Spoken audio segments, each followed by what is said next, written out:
আমাদের জীবনে চলার পথে চলার ক্ষেত্রে হতাশা, নিরাশা, দুঃখ, কষ্ট এই সমস্ত লেগেই থাকে। এবং যখন আমরা এই বিষয়গুলোর মধ্যে দিয়ে চলতে থাকি এবং যখন তা আমাদের উপরে প্রকৃতই একটা প্রভাব বিস্তার করে, তখন কোন বিষয়ের সবথেকে বেশি আমরা আকাঙ্ক্ষা করি? সান্ত্বনা নয় কি? আমরা সান্ত্বনা পেতে চাই, ওই বিষয়গুলো থেকে বেরিয়ে আসতে চাই। কিন্তু এই সান্ত্বনা কে দিতে পারে আমাদেরকে? কে বা কার কাছ থেকে এমন এই সান্ত্বনা আমরা পেতে পারি যা আমাদের জীবনে চিরস্থায়ী প্রভাব বিস্তার করে? আপনি কি এই বিষয়ে জানতে চান?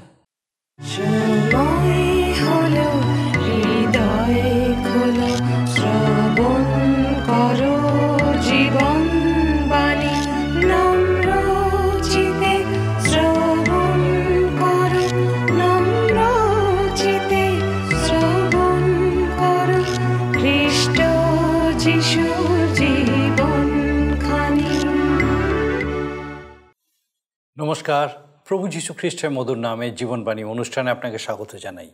কেমন আছেন আপনি আজকে? আমার বিশ্বাস মহান ঈশ্বর তার মহা অনুগ্রহে আপনাকে সম্পূর্ণ সুস্থ রেখেছেন, সুরক্ষিত রেখেছেন। আর আমি খুব খুশি আজকে আরেকবার আপনি আমাদের সঙ্গে আমাদের এই জীবনবাণী অনুষ্ঠানে উপস্থিত হয়েছেন। আপনাকে অনেক অনেক ধন্যবাদ যে আপনি শুধুমাত্র যে নিয়মিত আমাদের সঙ্গে আমাদের এই অনুষ্ঠানে উপস্থিত আছেন তাই নয়, কিন্তু আপনি নিয়মিতভাবে আপনার মতামত আমাদেরকে জানাচ্ছেন। এই অনুষ্ঠান আপনার কীরকম লাগছে? এই অনুষ্ঠানে ঈশ্বরের বাক্যের এই যে ধারাবাহিক আলোচনা কিভাবে আপনার জীবনে আশীর্বাদ নিয়ে আসছে, আপনার প্রার্থনার বিষয়সমূহ আমাদেরকে আপনি জানাচ্ছেন, এই জন্য বিশেষ করে আপনাকে ধন্যবাদ। আসুন আজকে আমাদের অনুষ্ঠানের শুরুতেই একটা গানের মধ্যে দিয়ে আমরা ঈশ্বরের গৌরব করি।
আমরা আজ থেকে নতুন নিয়মের করিন্থীয়দের প্রতি দ্বিতীয় পত্রটি নিয়ে আলোচনা শুরু করব। সাধু পৌল করিন্থীয় মণ্ডলীর কাছে ও আখায়া প্রদেশের সর্বত্র বিশ্বাসীদের কাছে এই পত্রখানা লিখেছিলেন। পৌল ও মণ্ডলীর মধ্যে প্রাথমিক কিছু যোগাযোগ ও পত্রালাপের পরে ইফিস থেকে সাধু পৌল প্রথম করিন্থীয় পত্রটা লিখেছিলেন। এরপর সাধু পৌল এশিয়ান সাগরের মধ্যে দিয়ে করিন্থে গিয়ে মণ্ডলীর আরও সমস্যার সমাধান করেছিলেন। যে লোকেরা পৌলের প্রতি আত্মিক পিতারূপে করিন্থে বিশ্বস্ত থেকেছিল তাদেরকে অধিকাংশকে তিনি উৎসাহিত ও সুস্থির করার জন্য প্রথমে এই পত্রটি লিখেছিলেন। পুরো পত্রটির মধ্যে সাধু পৌল যে বিষয়টির উপর জোর দিয়েছেন তা হলো খ্রিস্টীয় জীবন দুঃখ ও কষ্টের, এবং সেই সঙ্গে খ্রিস্টীয় সান্ত্বনাও আমাদের সঙ্গে আছে। কোনো কোনো সময় দুঃখ কষ্টগুলি ঈশ্বর আমাদের জীবনে আসতে দেন যাতে আমরা ঈশ্বরের কাছ থেকে যে সান্ত্বনা পাই তার দ্বারা অন্যদেরকেও সান্ত্বনা করতে পারি। এই সান্ত্বনা শব্দটির অর্থ হলো কারুর পাশে দাঁড়ানো, তাকে উৎসাহ দেওয়া এবং সংকটের মুহূর্তে তাকে সাহায্য করা। আমরা উপলব্ধি করেছি আমাদের জীবনে যে ঈশ্বর স্বয়ং এই সুমহান ভূমিকাটি পালন করে থাকেন। এই জন্য তিনি তার সন্তানদের পবিত্র আত্মা দান করেন, যাকে সহায় বলে উল্লেখ করা হয়েছে। আসুন, যিনি সব মুহূর্তে আমাদের সহায়, আমরা তার প্রতি কৃতজ্ঞ হই। আমাদের জীবনে যত প্রতিকূলতাই আসুক না কেন, ঈশ্বরের অনুগ্রহ দ্বারা আমরা সেই সমস্ত কিছুর উপরে জয়লাভ করতে সক্ষম। আসুন আমরা বিস্তারিতভাবে এই বিষয়গুলি দেখি এবং দেখি ঈশ্বর কিভাবে আরেকবার আপনার সঙ্গে আমার সঙ্গে কথা বলতে চলেছেন। আসুন আমরা আমাদের বিস্তারিত আলোচনায় প্রবেশ করি। জীবনবাণীর অনুষ্ঠান। আর এই অনুষ্ঠানে আমি আপনাদের কাছে বাইবেলের নতুন নিয়মে করিন্থীয়দের প্রতি প্রেরিত পৌলের দ্বিতীয় পত্র থেকে আলোচনা শুরু করতে চলেছি। এর আগে আমি আপনাদের কাছে প্রেরিত পৌলের লেখা প্রথম করিন্থীয় পত্র থেকে আলোচনা করেছি, যা কিনা তিনি ইফিসতে লিখেছিলেন, যেখানে এক মহান সেবায় তিনি রত ছিলেন। তাই প্রথম করিন্থীয় পত্রের 16 অধ্যায় 9 পদে তিনি লিখেছেন এই কথা, কারণ আমার সম্মুখে এক দ্বার খোলা রইয়াছে, তাহা বৃহৎ ও কার্যসাধক, আর বিপক্ষ অনেক। এই মহান সেবার দরুন তিনি বৃহৎ ও কার্যসাধক দ্বারের কথা বলেছেন। এই সেবা করার সময় তিনি কিন্তু করিন্থে যেতে পারেননি। সেই করিন্থীয় মণ্ডলী তিনিই কিন্তু শুরু করেছিলেন। অথচ সেই মণ্ডলীতে ছিল শিশু অবস্থা, জাগতিক ও মাংসিক মনোভাবাপন্ন খ্রিস্ট বিশ্বাসীরা। তারা চাইত সাধু পৌল তাদের কাছে আসুন, আর তাই সাধু পৌলের না আসার জন্য তারা দুঃখ পেয়েছিল। এই জন্যই সাধু পৌল তাঁর প্রথম চিঠিতে লিখেছিলেন যে তিনি পরে সেখানে যাবেন। তিনি তিতকে সেখানে প্রেরণ করলেন। ইফিসে পৌলের সঙ্গে ছিলেন তিমথিও। পৌল ও তিমথিও উভয় ইফিস ত্যাগ করে গেলেন ত্রোয়ায়, আর অপেক্ষায় রইলেন করিন্থের সংবাদসহ তিতের আগমনের জন্য। তিত যখন এলেন না, তখন তারা দুজনে ফিলিপিতেও গিয়েছিলেন। সেইখানে তিতের সঙ্গে তাদের সাক্ষাৎ হয়। তিত করিন্থতে এনেছিলেন সুসংবাদ যে তারা পৌলের কথার বাধ্য হয়েছে, যে কথা প্রথম পত্রে তিনি লিখেছেন। এই ফিলিপিতেই সাধু পৌল লিখলেন ওই করিন্থীয়দের প্রতি দ্বিতীয় পত্র। করিন্থীয়রা কিন্তু তখনও চেয়েছিল যে সাধু পৌল তাদের কাছে আসুন, তাদের সঙ্গে থাকুন। এই পত্রে সাধু পৌল আশ্চর্যভাবে তাঁর সেই অন্তরের প্রকাশকে প্রকাশ করেছেন। বাস্তবিকই অন্য কোনো পত্র হতে এখানেই সাধু পৌলকে যেন আমরা বিশেষভাবে জানতে পারি। যেখানে প্রথম করিন্থীয় পত্রটি মণ্ডলীর অবস্থা ও সংশোধনকে প্রকাশ করেছে, আর সেই ক্ষেত্রে দ্বিতীয় করিন্থীয় পত্রে মণ্ডলীর প্রতি সেবার অবস্থাকে প্রকাশিত হতে আমরা দেখি। আসুন আমরা দ্বিতীয় করিন্থীয় পত্রের প্রথম অধ্যায় খুলি, যা রয়েছে 357 পৃষ্ঠায়, এবং 1 পদ আমরা পাঠ করব। লেখা আছে এখানে, মঙ্গলাচরণ প্রাপ্ত উপকার হেতু ঈশ্বরের ধন্যবাদ। পৌল ঈশ্বরের ইচ্ছায় খ্রিস্ট যিশুর প্রেরিত এবং তিমথিও ভ্রাতা, করিন্থে ঈশ্বরের যে মণ্ডলী আছে এবং সমস্ত আখায়া দেশে যে সকল পবিত্র লোক আছেন, তাহাদের সর্বজন সমীপে। মানব জীবনের পরিকল্পনার জন্য ঐশ্বরিক সান্ত্বনার বিষয়ে লক্ষ্য করি। আমরা পত্রটার ভূমিকাস্বরূপ প্রথম 2 পদের পর পরবর্তী অংশে সেই সান্ত্বনার প্রকাশ দেখতে পাই। একজন লেখক হিসাবে সাধু পৌলের অধিকারকে দেখুন। প্রকৃতপক্ষে আপন জীবনে যদি বাক্যের নিশ্চয়তা জ্ঞান না থাকে, তাহলে বাক্য প্রচার করার অধিকার প্রচারকের কখনোই থাকে না। মণ্ডলীর দুর্বলতার পশ্চাতে এই অনভিজ্ঞতা বা বাক্য সম্পর্কে নিশ্চয়তা জ্ঞানের অভাব অথবা উপলব্ধির অভাব হল একটা কারণ। প্রথম শতাব্দীতে খ্রিস্টানুগামীদের উপরে অকথ্য অত্যাচারেও খ্রিস্ট বিশ্বাসীগণ বলতে পারতেন দৃঢ় বিশ্বাসে, প্রভু তুমিই একমাত্র ঈশ্বর। প্রিয় ভাই ও বোন, আপনি যদি প্রভু যীশু খ্রিস্টে পূর্ণ ঈশ্বরত্বের বিষয় নিশ্চিত না হন, তাহলে কোনো কিছুতেই আপনার কোনো নিশ্চয়তার প্রকাশ নেই বুঝতে হবে। কিন্তু তারা প্রভুর প্রেরিত শিষ্য বা তাঁর প্রকৃত অনুগামীগণ ঈশ্বরের বাক্যেতে সুনিশ্চিত ছিলেন। তারা সর্বসময় সেই বাক্যে নির্ভর করতেন, আর সেই অধিকারেই প্রেরিত পৌল পত্র লিখেছেন। সাধু পৌল ছিলেন ঈশ্বরের ইচ্ছায় খ্রিস্ট যিশুর প্রেরিত। এর থেকে অধিক আর কি হতে পারে একজন অধিকারীর? আপনার জীবন যদি ঈশ্বরের ইচ্ছাতে সমর্পিত থাকে, তাহলে আপনার মনে কোনো প্রশ্ন দেখা দিতে পারে না। যদি হন ঈশ্বরের ইচ্ছায় অর্পিত, তবে আপনি কোথায় আছেন, কেমন আছেন, কিরকম আপনার পরিস্থিতি, কোনো কিছুই দেখার প্রয়োজন নেই। সমস্তই আনন্দময়। সাধু পৌল আরও লিখেছেন, তিমথিও ভ্রাতা। হ্যাঁ, তিমথিও সাধু পৌলের কাছে এবং করিন্থ মণ্ডলীর কাছেও একজন খ্রিস্টীয় ভাই। সাধু পৌল তাকে নিজের একই সঙ্গে সমানভাবে উল্লেখ করেছেন। অন্য এক স্থানে তিনি তিমথিও সম্বন্ধে বলেছেন, বৎস তিমথিও। বিশ্বাসে তিমথিও সাধু পৌলের সন্তান সম। তিনি আরও বলেছেন এখানে, করিন্থে ঈশ্বরের যে মণ্ডলী আছে। আমাদের মনে রাখতে হবে, মণ্ডলী আমার বা আমাদের বলে যারা গর্ব করে, তা কিন্তু একটা বিরাট ভুল। মণ্ডলী কিন্তু প্রকৃতপক্ষে ঈশ্বরের, আর এই খ্রিস্টের মণ্ডলী হওয়ার জন্য ঈশ্বরের মণ্ডলীর অন্তর্ভুক্ত হই আমরা। খ্রিস্ট যে মণ্ডলী তাঁর রক্তে ক্রয় করেছেন, আর কি যে মণ্ডলী হল খ্রিস্টের। এক প্রতাপান্বিত মণ্ডলী হয়ে এই পৃথিবী হতে ঊর্ধ্বে নিত হতে চাই খ্রিস্টের সেই গুপ্ত আগমনে বিশ্বাসীগণ। মণ্ডলী মনে রাখব ঈশ্বরের। প্রকৃতরূপে ঈশ্বরের মণ্ডলীতে থেকে বিশ্বাসীর ঈশ্বরের পক্ষে ঈশ্বরের ইচ্ছা পূরণার্থে কাজ করতে হবে। সাধু পৌল বললেন, করিন্থে ঈশ্বরের যে মণ্ডলী আছে। কিন্তু শুধুই করিন্থে স্থিত মণ্ডলী নয়, তিনি সঙ্গে সঙ্গে সমস্ত আখায়া দেশে যে সকল পবিত্র লোক আছেন তাদেরও কিন্তু স্মরণ করেছেন। কারণ এই যে সর্বত্রই প্রভু যীশু খ্রিস্টের সেই সুসমাচার ব্যাপ্ত হয়েছিল। তারা সর্বত্রই খ্রিস্টের সাক্ষ্য বহন করেছিলেন। আখায়ায় যিনি ভ্রমণ করেছেন তিনি জানেন যে তা এক সুন্দর দেশ, এবং সেখানে আঙুরের ক্ষেত রয়েছে অপূর্ব সুন্দর ফুলও। আমরা দেখতে পাই যে সাধু পৌলের সুসমাচার যেমন করিন্থে পৌঁছেছিল, তেমন আখায়ার সর্বত্র খ্রিস্টানুগামী সাধুদের মাধ্যমে খ্রিস্টীয় সেই শুভবার্তা পৌঁছে গিয়েছিল। অনেকেই অন্ধকারতে জ্যোতির মধ্যে প্রবেশ করেছিল, খ্রিস্টীয় জীবনযাপনে সমর্থ হয়ে উঠেছিল। কারণ কি? যে তারা পাপ হতে ফিরেছিল জীবন্ত খ্রিস্টের প্রতি।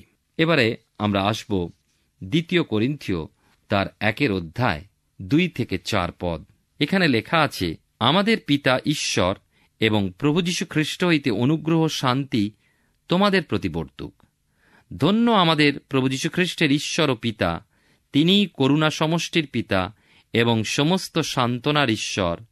তিনি আমাদের সমস্ত ক্লেশের মধ্যে আমাদিওকে সান্ত্বনা করেন, যেন আমরা নিজে ঈশ্বর দত্ত যে সান্ত্বনা প্রাপ্ত হই, সেই সান্ত্বনা দ্বারা সমস্ত ক্লেশের পাত্রদিওকে সান্ত্বনা করিতে পারি।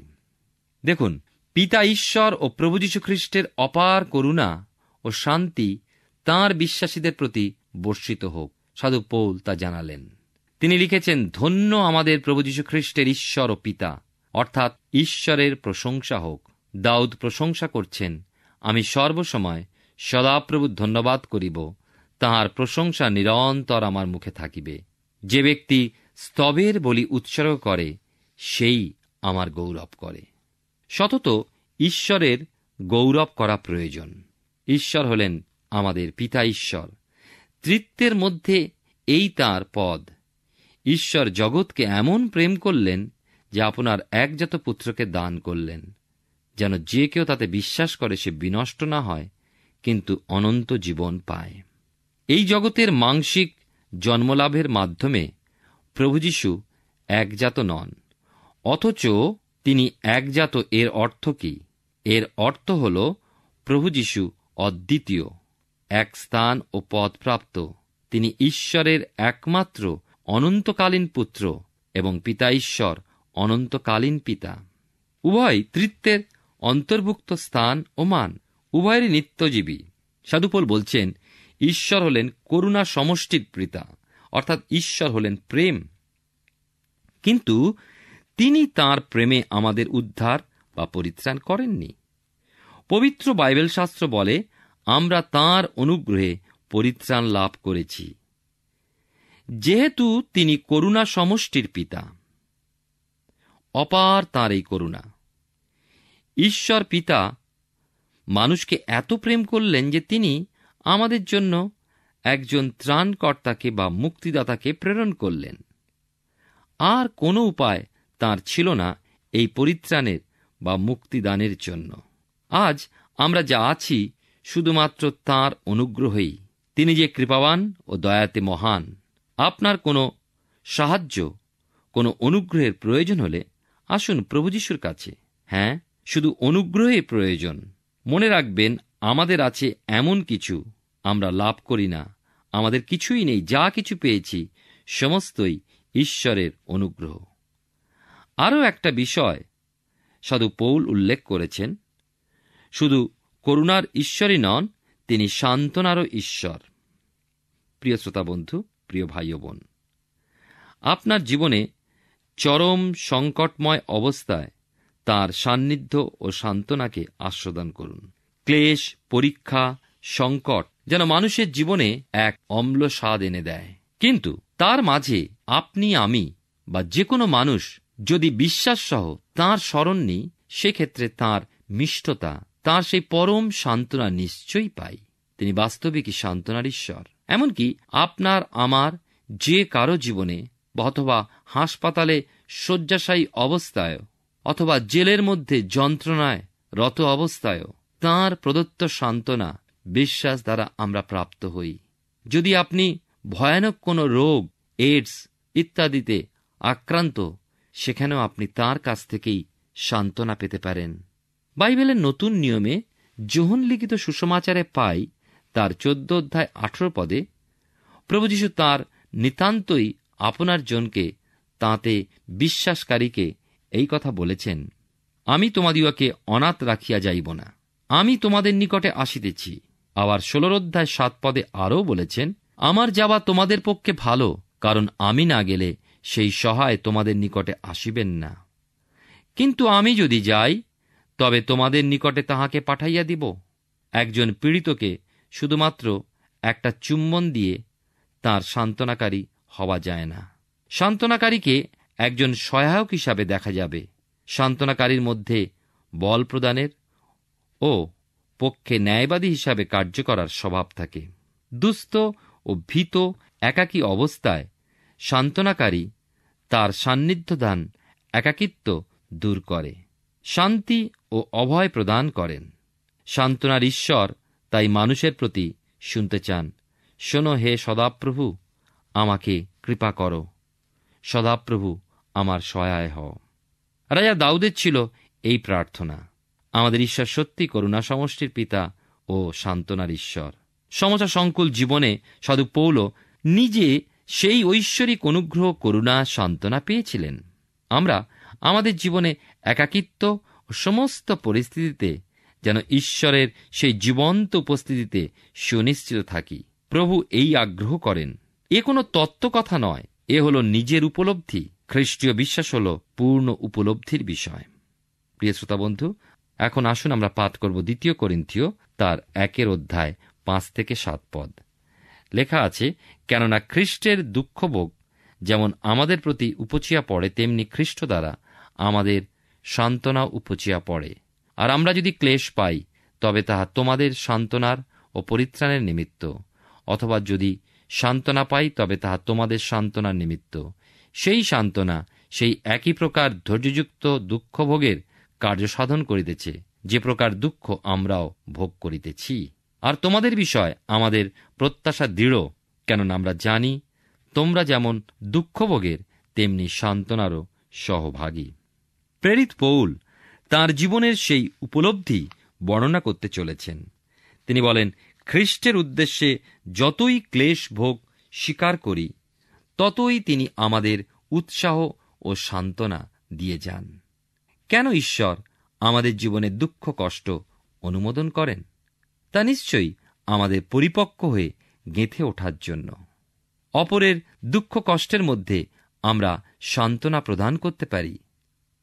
একথা আমরা 4 পদে পেয়েছি যে তিনি আমাদের সমস্ত ক্লেশের মধ্যে আমাদিওকে সান্ত্বনা করেন, যেন আমরা নিজে ঈশ্বরদত্ত যে সান্ত্বনায় সান্ত্বনাপ্রাপ্ত হই, সেই সান্ত্বনা দ্বারা সমস্ত ক্লেশের পাত্রদিওকে সান্ত্বনা করিতে পারি।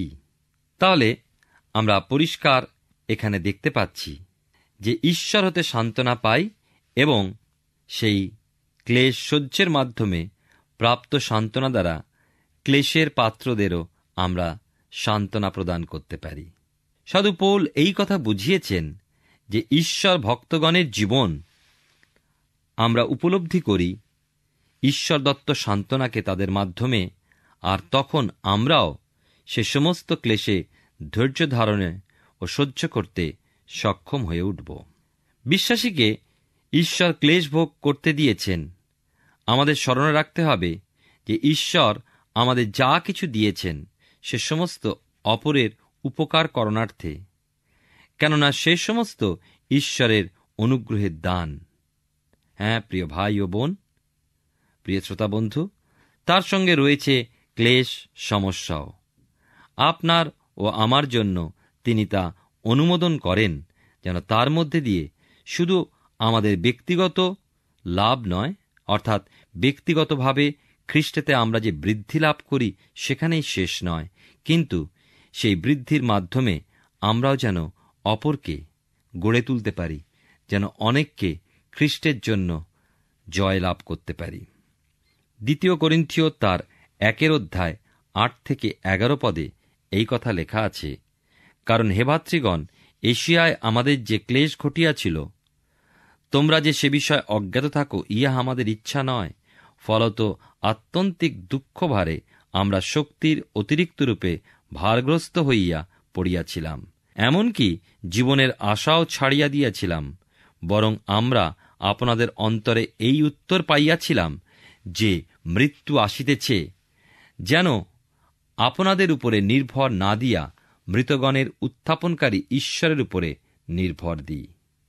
তিনি এত বড় মৃত্যু হইতে আমাদেরকে উদ্ধার করিয়াছেন ও উদ্ধার করিবেন, আমরা তাহাতেই প্রত্যাশা করিয়াছি যে ইহার পরেও তিনি উদ্ধার করিবেন।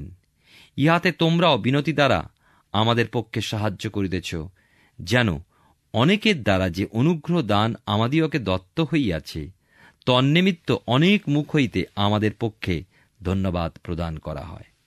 আমরা দেখি যে সাধু পৌল এশিয়াতে কাজ করাকালীন দুঃখ কষ্টের বিষয় স্মরণ করে ঈশ্বরের ধন্যবাদ করছেন, যে কি আশ্চর্যভাবেই না ঈশ্বরের অনুগ্রহ তারা লাভ করলেন। এমনকি আসন্ন মৃত্যু হতেও তিনি তাদের বাঁচিয়েছেন। কিন্তু আরও পৌল স্বীকার করছেন এ সমস্ত তাদের মঙ্গলের জন্যই সংগঠিত হয়েছিল, কেননা এই সমস্ত ক্লেশের বোঝা এসেছিল বলেই তারা প্রভুর উপরে আরও নির্ভরশীল হতে পেরেছিলেন। তাদের দৃঢ় বিশ্বাস ভবিষ্যতেও যাবতীয় সংকটে মৃত্যু হতে পুনরুত্থানকারী ঈশ্বর তাদের উদ্ধার করবেন।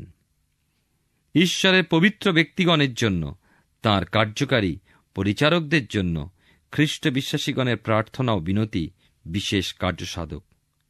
আরও পবিত্রগণের সেই উত্তর প্রাপ্তিতেও ও পবিত্র সেবকবর্গ ও খ্রিস্ট বিশ্বাসীগণের মধ্যে কত না ধন্যবাদ ও কৃতজ্ঞতা ঈশ্বরের উদ্দেশ্যে জ্ঞাপন করাও ঈশ্বরের দৃষ্টিতে সন্তোষজনক হয়। ঈশ্বরের সেবকগণ যে কষ্ট তাদের জীবনে ওঠান, তা অপর অপর ব্যক্তিগণের হিতার্থে, কেননা ভুক্তভোগী অপরের দুঃখে সান্ত্বনা দিতে ও তার মধ্যে ঈশ্বর নির্ভরশীলতাকে জাগিয়ে তুলতে সমর্থ হয়। আমরা আজকে থেকে বাইবেলের নতুন নিয়মের 2 করিন্থীয় পুস্তকটির অধ্যয়ন শুরু করেছি। আমার বিশ্বাস মহান ঈশ্বর বিশেষভাবে আপনার সঙ্গে কথা বলেছেন। আমরা লক্ষ্য করলাম সাধু পৌল এই পুরো পত্রটির মধ্যে দিয়ে বিশ্বাসীদেরকে বোঝাতে চেয়েছেন যে খ্রিস্টীয় জীবন দুঃখ কষ্টের হয়, তার পাশাপাশি খ্রিস্টীয় সান্ত্বনাও সর্বদাই আমাদের সঙ্গে আছে। সাধু পৌল নিজেই তার নানা দুঃখ কষ্ট ও সংকটের মধ্যে দিয়ে জানতে পেরেছিলেন যে এগুলি যতই কঠিন হোক না কেন, একজন বিশ্বাসীকে তার স্বর্গীয় পিতার সযত্ন তত্ত্বাবধান ও করুণা থেকে কখনোই পৃথক করতে পারে না। কোনো কোনো সময় এই দুঃখ কষ্টগুলি ঈশ্বর আমাদের জীবনে আসতে দেন যেন আমরা ঈশ্বরের কাছ থেকে সেই স্বর্গীয় সান্ত্বনা লাভ করতে পারি, তার দ্বারা অন্যদেরকেও যেন সান্ত্বনা দিতে পারি। তাই জগতে অনেক সময় প্রভু যীশু খ্রিস্ট তার লোকেদের সঙ্গে ও তার লোকেদের জন্য দুঃখ ভোগ করে থাকেন। আমরা যে সব সময় অবাধ্যতার জন্য দুঃখ কষ্ট ভোগ করি, একথা ঠিক নয়। খ্রিস্টের পক্ষে চলতে গিয়ে অনেক সময় শয়তান, জগৎ এবং নামধারী বিশ্বাসীদের তরফ থেকেও দুঃখ কষ্ট এসে থাকে। খ্রিস্টে বিশ্বস্ত জীবনযাপনকারীরাও যারা তার বাধ্যতায় এবং তার প্রেমে অবস্থান করেন, তাদেরকেও অনেক সময় বিপদসংকুল পরিস্থিতির, ভয়ের, দুশ্চিন্তার, হতাশার এবং নৈরাশ্যজনক পরিস্থিতির মধ্যে দিয়ে যেতে হয়। সেগুলি অনেক সময় তাদের নিজেদের সহ্য শক্তির বাইরে, কিন্তু ঈশ্বরের অনুগ্রহ ও আশীর্বাদ দ্বারা এগুলির উপরে আমরা বিজয় লাভ করতে সক্ষম। সর্বদা আমাদের স্মরণে রাখা উচিত যে ঈশ্বর আমাদেরকে ভালোবাসেন এবং তিনি আমাদেরকে ত্যাগ করেননি। তিনি তার সন্তানদের পবিত্র আত্মা দিয়েছেন, যাকে আমরা সহায় বলে জানি। আসুন আমরা এই বিশ্বাসেই তার প্রতি আমাদের দৃষ্টি স্থির রাখি। আসুন এই সময় প্রার্থনায় যাওয়ার আমি চাইব আপনি আমার সঙ্গে প্রার্থনায় যোগ দেবেন। আসুন প্রার্থনা করি। করুণাময় স্বর্গীয় পিতা, ধন্যবাদ দিই প্রভু, আরেকটি বার তোমার জীবন্ত বাক্য আমাদের সামনে তুমি রেখেছো। ধন্যবাদ দিই আমাদের প্রত্যেক দর্শক বন্ধুকে তোমার এই জীবন্ত বাক্য দ্বারা উৎসাহিত, উজ্জীবিত, অনুপ্রাণিত করেছো। পিতাকে বিশেষ করে আমাদের সেই প্রত্যেক দর্শক বন্ধুকে, তাদের পরিবার পরিজন প্রত্যেককে তোমার চরণে সমর্পণ করি। প্রভু, তোমার পবিত্র আত্মার পরাক্রমে প্রত্যেককে সুরক্ষিত রাখো, তোমার দয়া অনুগ্রহপূর্ণ রাখো। বিশেষ করে প্রার্থনা করি যদি কেউ অসুস্থ থাকেন পিতাগো, এবং পিতাগো বিশ্বাস করেন যে তুমি তাকে আরোগ্য দিতে সক্ষম, প্রভু প্রার্থনা করি যে তোমার পবিত্র পরাক্রমে তার সেই বিশ্বাসে আরও বেড়ে উঠতে তাকে তুমি সাহায্য করো, যেন তোমার আরোগ্যতা তার শরীরে তিনি উপলব্ধি করে তোমার গৌরব করতে পারেন। ও প্রভু, তুমি কৃপা করো, কৃপা করো। আমাদের প্রত্যেক দর্শক বন্ধুকে, তাদের পরিবার পরিজন প্রত্যেককে তোমার পবিত্র পরাক্রমে সুস্থির রাখো এবং তোমাতে বৃদ্ধি পেতে তুমি সাহায্য করো। তোমার যিশু নামে ভিক্ষা দয়া করে শ্রবণ ও গ্রহণ করো, আমেন। আমরা আজকে থেকে 2 করিন্থীয় পুস্তকের ধারাবাহিক আলোচনা শুরু করেছি। আমার বিশ্বাস আগামী দিনেও আমাদের এই জীবনবাণী অনুষ্ঠানে আপনি অবশ্যই উপস্থিত থাকবেন, যখন ঈশ্বর তার জীবন্ত বাক্য দ্বারা আমাদের সঙ্গে কথা বলবেন। ঈশ্বর আপনার মঙ্গল করুন। প্রিয় বন্ধু, আশা করি জীবনবাণী অনুষ্ঠানটি আপনার ভালো লেগেছে। আর যদি ভালো লেগে থাকে তাহলে অবশ্যই আমাদের একটি মিসড কল দিন। আপনার দেওয়া মিসড কলটি আমাদের কাছে অতি মূল্যবান। আমরা আনন্দের সাথে জানাই, প্রতিটা মিসড কল দাতাদের মধ্যে থেকে সপ্তাহের শেষে বিশেষ দর্শক বন্ধুকে বেছে নেওয়া হবে এবং সেই দর্শক বন্ধুকে পুরস্কৃত করা হবে ও সপ্তাহের শেষে তার ছবি ও নাম আমাদের অনুষ্ঠানে প্রকাশ করা হবে। গত সপ্তাহের বিজয়ী দর্শক বন্ধুরা হলেন সুদীপ্ত মণ্ডল ও সুপ্রীতি মণ্ডল, বীরভূম থেকে। আমাদের মিসড কল দেবার নম্বরটি হল 04449081 আপনি প্রার্থনা ও আরও অধিক জানতে আগ্রহী হলে আমাদের সঙ্গে অবশ্যই ফোনের মাধ্যমে যোগাযোগ করতে পারেন। আমাদের মোবাইল নাম্বার 9433497235 এবং আরেকটি হল 9433803755। আর আমাদের ঠিকানা টিভি স্ক্রিনে আপনারা দেখে নিন। ধন্যবাদ। ভালো থাকুন, সুস্থ থাকুন।